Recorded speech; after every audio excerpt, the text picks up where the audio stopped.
All right, what's going on, beautiful people? It's the North Shore 9 post-game show powered by Primanti's. I'm Tyler. With me is Douglas Freshwater. Doug, Pirates win this one 5-1. How are we feeling tonight, my friend? I'm a little confused. Today in the fourth inning, I was on the Jared Triolo cycle watch. Not something I expected to happen. I watched Colin Holderman pitch a scoreless inning. I don't know if I've maybe that my strand of reality is broken now, or if I'm in an alternate universe. Then I check the Pirates record, 56 wins, and it brings me back to earth. But yeah, I'm confused about the events of today. Well, I think I can fix that for you. Move Excellent. over to the left a little bit. Check out Colorado's record. Yeah. And you see that 37-93 starts to make a little bit more sense there. Yeah, that doesn't even seem possible. That's pathetic. I mean, because how could you be worse than what we, you know? Yeah. That 37 wins. Can you imagine being the whatever of North 9, Mountain, Rockies, right? Yeah, North Mountain 9 or something. Woo. Yeah, I don't feel like that podcast exists. That's a podcast ender right there. Well, guys, we gave it a good run, but I'm sorry. But anyhow, the Pirates did win this one 5-1. We'll be giving away sandwiches. Make sure to drop a hashtag raise it there in the comments. We'll be giving those away at the end of the show here. Let's get right into this thing. Where do you want to start? You want to start with the Andrew McCutchen home run? Because Andrew McCutchen, and I'm just going to go ahead and start with the Andrew McCutchen home run. I'm not even going to let you answer it, Doug. Okay. No, I don't. On Thursday, I made a little side comment about Andrew McCutchen needing to be a little bit better. I thought, truthfully, for him to be back next year, or for him to be productive in being back next year, he needs to be better than he's been this year. He was a below average hitter at that point. Since then, he doubled twice yesterday. Homers to start today's game. I guess I should just criticize. Well, no, I do that anyhow. Andrew McCutchen's good again the last 2 days, or he just likes beating up on the Rockies. Yeah, he does have great numbers against the Rockies over his career. Hey, whatever. These games count. We take them. We accept them. Every one of those stats counts. You guys had a great conversation Thursday. It was a great show, and one of the questions was, who do you sign next year between Cutch and Pham? And they've both been pretty good since that. They're apparently listening. I mean, again, it's the Rockies and they're terrible, but it's fun to see. It's always fun to watch Cutch homer. It's always fun to watch. His bat flips are just spectacular, or bat spikes, or whatever he calls them. It's almost like a bat drop.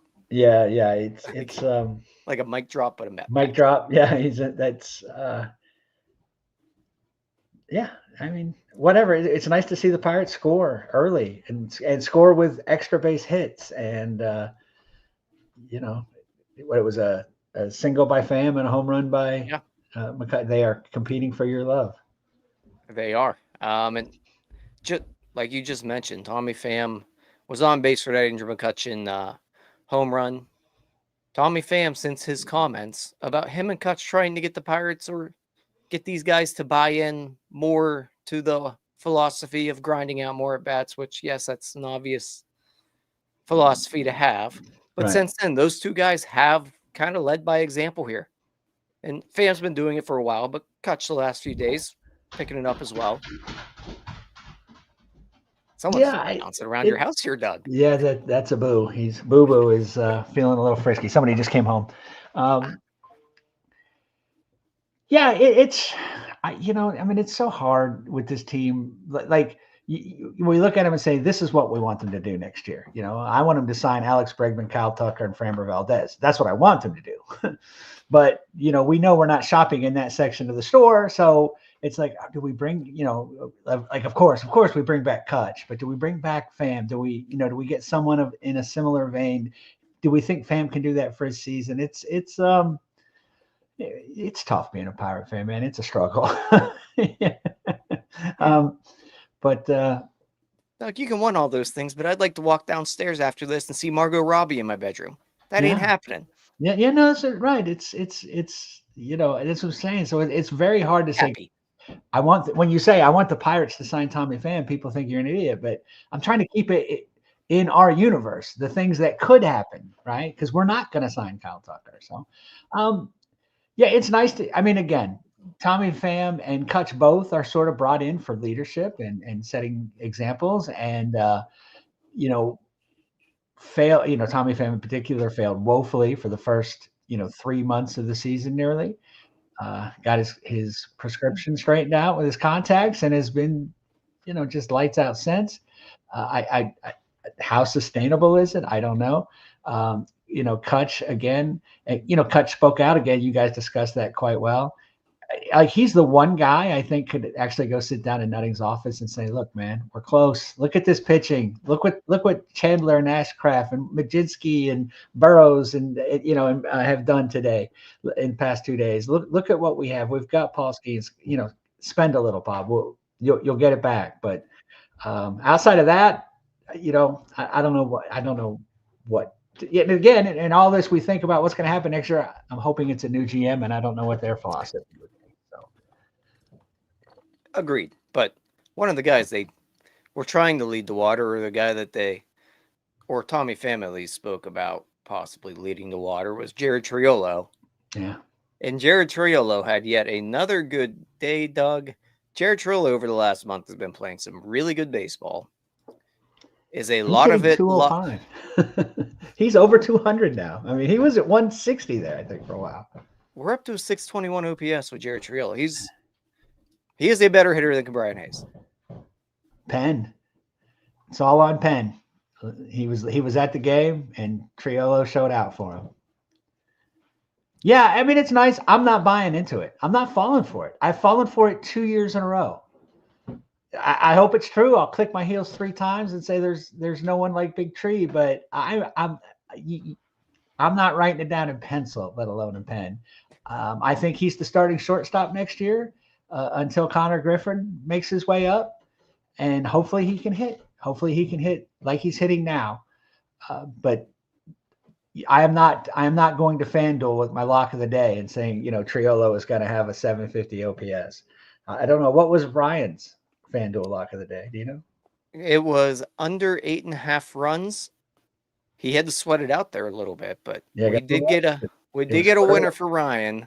I was holding off on mentioning it just because I didn't want to I just didn't want to give Ryan credit today. But Ryan's bet did hit. His bet on FanDuel, or his lock of the day, did hit under 8.5 runs. Truthfully, probably a pretty good bet there, because Pirates in general can't hit, and the Rockies are awful. Yeah. Yeah, it's pretty safe bet in any Pirates game to say under 8.5. Yeah, the under is generally a good bet. Just to get back to Triolo real quick. I believe, when I looked at it earlier, I think he's somewhere around a 115. So weighted runs created plus over the last 30 days or so. That is heavily driven by batting average on balls put in play. Somewhere around 400. Yeah, much like his that first September, where his BABIP was like 414 or something, and we all know, as we all know now, that's not sustainable. It's not, especially when you don't exactly lie down the baseline.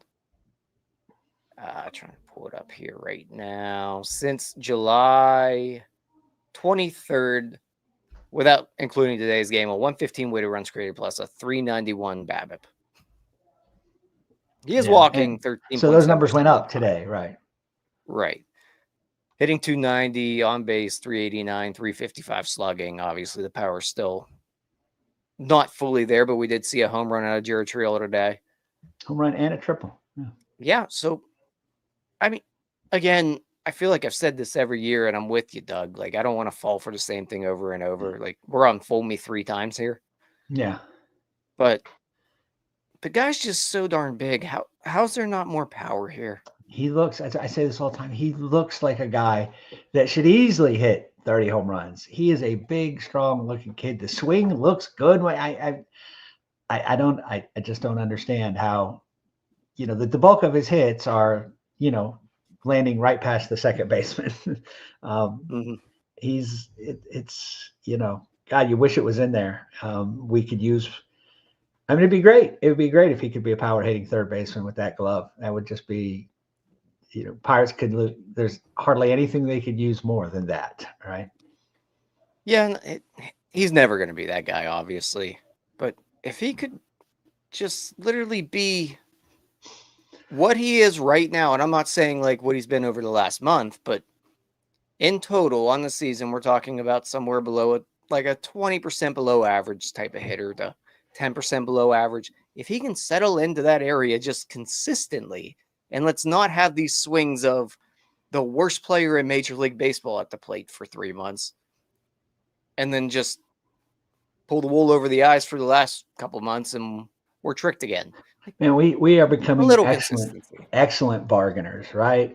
We've gone from Henry Davis being a really good hitter to like, God, if he could just hit 220 with 12 home runs and call the game the way he does. And, if Brian Hayes could be just a slightly less than average hitter, and if Jared Triolo could be a slightly average less hitter, Mm-hmm. I mean, oh boy, we are willing. I mean, we are willing to settle. Can you give us that? Can you give us just a little bit below average, and we'll take it. We'll take it for the glove.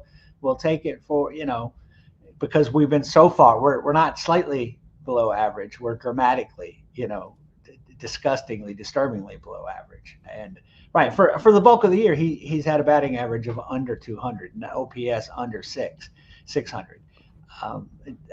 You cannot expect to win games. You cannot expect to score runs when you carry that in the lineup, especially when you're carrying it, at 4 and 5 different spots at different times. So.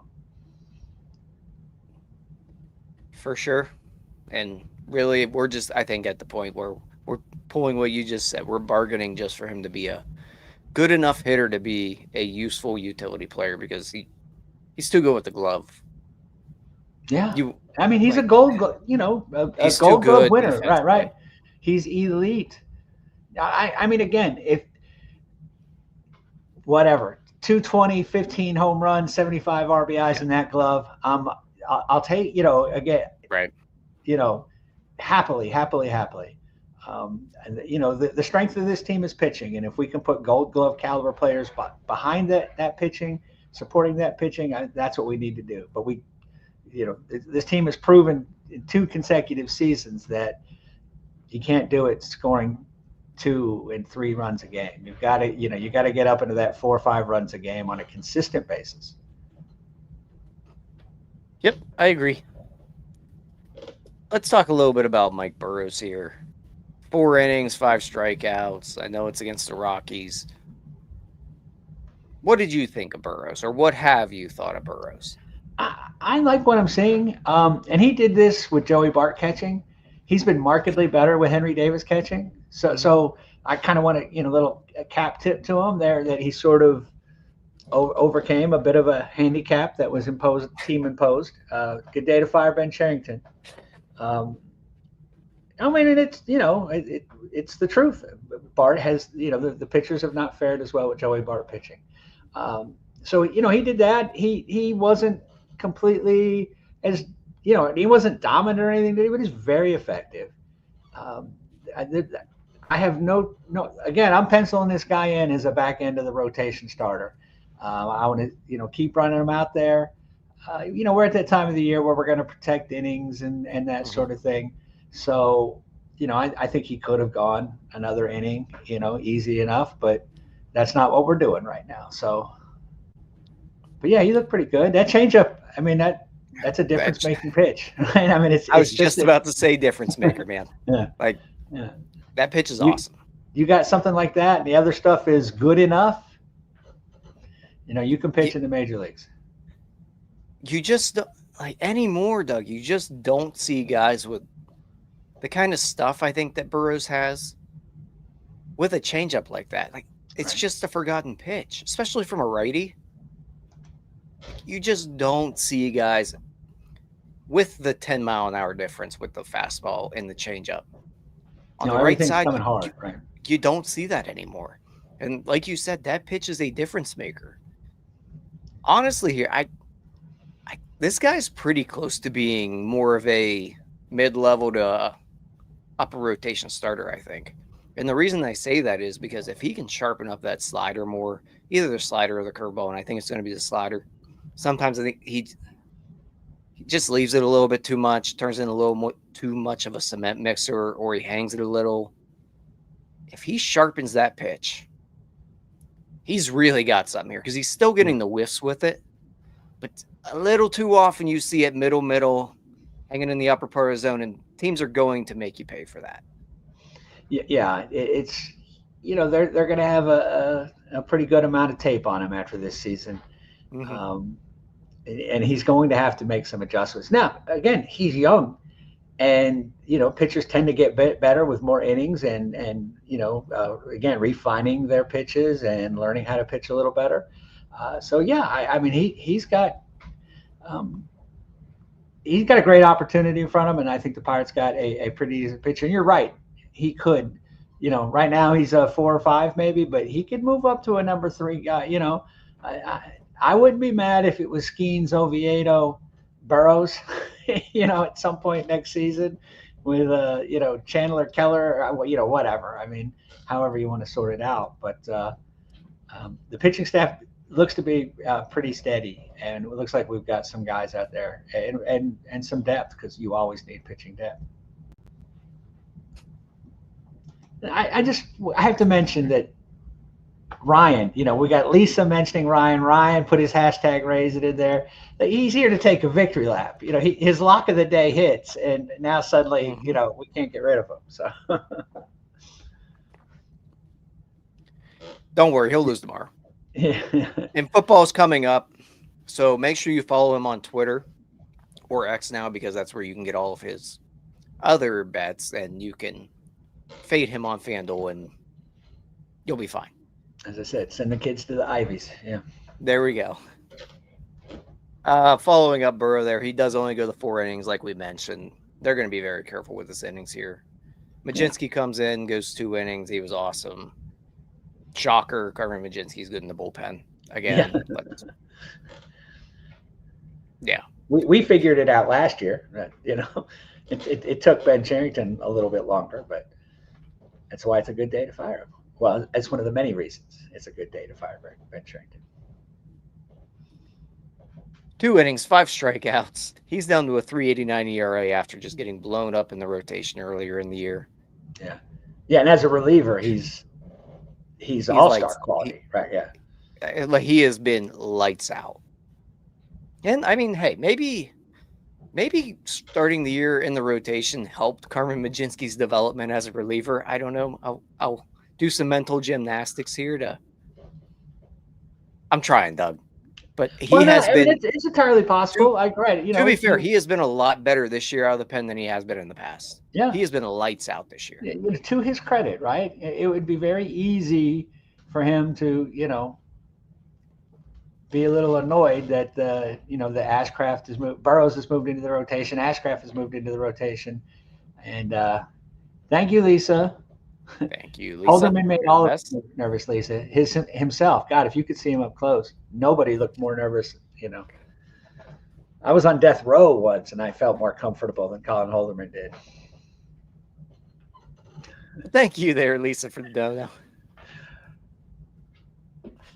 But yeah, Mlodzinski has been significantly better than he has in the past, even out of the bullpen. He's been good out of the bullpen in years past as well. But this year, he has been awesome out of there. And tonight, again, another good outing. He was followed up by Kyle Nicolas. Doug, I know you have some thoughts here on Kyle Nicolas. it's been a great week for Kyle Nicolas, right? He had 3 shutout innings in a game, 2 shutout innings in a game, and now another inning. I mean, that stuff will play. He just has to control it, which he, hasn't been able to do. And we've seen little stretches like this before. So, once again, I'm not marking him down even in pencil. But I said this the other day. If this kid can get that stuff under control, if he knows where he's throwing the ball, he is a weapon in that bullpen because that stuff is nasty. So yeah, I'm again, great week for him. Can he continue? Can he continue next week? Can he continue through the month of September? And can he put it together? Because like I said, we've seen the guy we'll talk about next, Holderman. He was borderline all-star last year, and then I don't know what happened. Yeah, you mentioned the stretch Nicolas is on here. I mean, the issue here, though, Doug, is like he's still not missing bats. So it has been nice to see him in the zone a lot more, and he has been. He's not walking guys. No walks over the lap. He didn't walk any today, did he? I didn't think he did. No, he did not. So another game, no walks. He has not walked anybody since. Where's my thingy at? Since the 13th. So 10 days ago. 4 outings. I mean, I'd like to see him miss some more bats. It's nice to see the stretch he's been on. We'll see. I'm with you though. The stuff's really, really good. I wouldn't be shocked if he at some point figures this thing out and has a really good year or two. Oh yeah. I'm not holding my breath on it. No, but I think it happens, right? There's interest though. Yeah, he's gonna be lights out for a season, and then we'll have marked it down and been so sure that it's gonna repeat, and then the next year he'll fall apart, but that one season will be lovely. All right, Doug, do your Holderman thing. All right. I've said this before. I tend not to feel too sorry for professional athletes. This is the life they've chosen, and they're making a lot of money, even at the lowest levels of the pay scale. And I feel so bad. He came in, he looked scared to death. And in a 5-0 game where, Donnie Kelly should be able to keep him from him exclusively costing us the game, right? If he comes in and gives up a bunch and just yank him out, you bring in Dennis Santana and everything's fine, So I mean, pitching like his career's on the line, I suppose. And I guess, but man, he looks uncertain, nervous, afraid. Then he gives up the double, and that did not make him feel any better. But he got out of it. To his credit, he got out of it. He kept the shutout going, which would have been our 16th shutout for the season, which is just remarkable that we've got 56 wins with 15 shutouts. That math ain't mathin', brother. But yeah. I mean, again, it would be a great thing if Holderman can get back what he had the first part of last year. All right. And there's nothing he can do this year that'll make us believe that that's happening next year, but make us feel a little better. He could get in the Triolo category where it's like, well, there's something there. Right. I don't think anybody wants this season to end more than Colin Holderman. No. I want this season to end more than Colin. Well, and I think you do too. I might be winning this one. No, I doubt it. But he seems like he's ready to be done for the year, and he needs to be done for the year. He needs to. Hopefully, he'll figure something out over the next 30 days or 35 days, 40 days. How many days we got left here, Doug? Are we done yet? It's a lot. I don't know. What's today? The 23rd? Yeah, we're close. 37, 38, 38, 39. 30, Yeah. What's the record? 56 and what? 70? Yeah. However many games that's left. 56 and 74. That's 80, 130. 32 games left. 32 games. Well, at any rate, hopefully he can take something good from this final month and then maybe build on it going into the next year, because at this point, the way he's pitched this year, I don't want him back. Yeah. I don't care what the upside is. I can find 12 Colin Holdermans. We got another one with Kyle Nicolas. He's not a unicorn, right? There's another guy that you'll bring up from AA or claim off waivers or find pitching for the Wild things that'll be able to, be able to do that. Yeah, it's just been too long of a stretch of him not being good. Yeah. And he changes scenery might do him good. Maybe he meets a new pitching coach that says, "Hey, you should stand a quarter of an inch over here on the rubber," and that'll make all the difference. Yeah. Right now, it's not working here. I would say he needs a break, but he had a long break already. We'll see what happens with him. Yohan Ramirez gave up the shutout. It would have been the 16th shutout of the year. He gave up a bomb, but the Pirates still won 5-1. Ramirez is Ramirez. Sometimes he looks lights out. Sometimes he's awful. Yeah, sometimes he was the same inning, right? Yeah, there was that today. Yes. Right, like he looked unhittable for the first two guys, and then boom, somebody crushes one, and then he gets out of it. So it's fine. Then he gives up a base hit, and then yeah.